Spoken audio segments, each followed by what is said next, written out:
Hello Lumsy team, welcome back to my channel Lumsy Sews.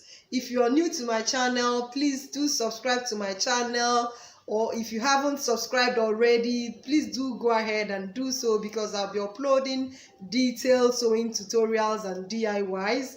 So make sure you hang around. Today I'm going to be showing you how to take your measurements for your sewing tutorials and DIY.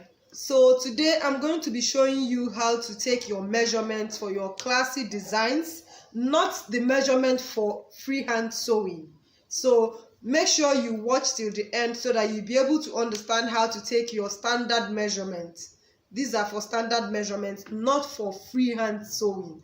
So let's go ahead and do that. So make sure when you're working on your client, you tie a string around her waist so that you'll be able to take proper measurements of her shoulder to waist measurements. So first, you make sure you have a string tied around your waist when you want to do a standard measurement. So the first thing we're going to be doing is that we're going to be taking the bust measurement, and you take the bust measurement around the fullest part of the bust. That's where you take your bust measurements. And then next, you take the hips measurement, where you have tied your string. That's where you take the waist measurement. For the hips measurement, you take the fullest part. For your back width, you're supposed to take it here. This is your back width. So you're going down from the neck bone 6 inches.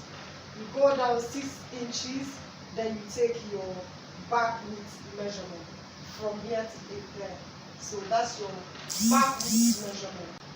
So the next thing we're taking is the chest measurement. So you take that from your neck bone down 3 inches, and you go arm sky to arm sky. That's your chest measurement.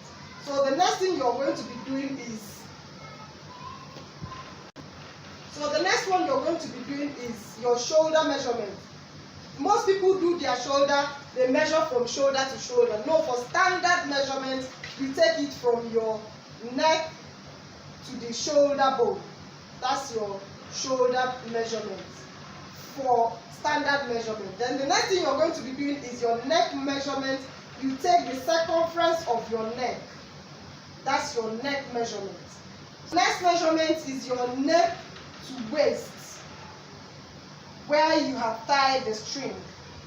That's why you need this string here. So that's the next measurement. So the next thing we're going to be doing is that you're going to be taking the front to the waist again for front. And then the next thing you're going to be doing is you take your desired length measurement. And you have to note it here, when you're taking your desired length measurement, make sure you check both the back and the front, because some people, their back might be longer than or shorter. So it depends. So you have to make sure you take that to your full length, to your desired length, your knee length.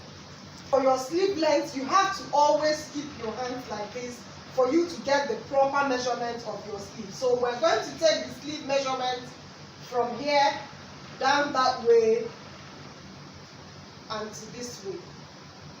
So for like this one now, the full sleeve measurement is 25 inches. So that's how you take your standard measurement. So the next thing you're going to be taking is the body rise. You have to make sure your client is seated so that you'll be able to take your body rise for you to know the correct measurement. So there again, you go from your string down to this place. And so that's how you get your body rise measurement.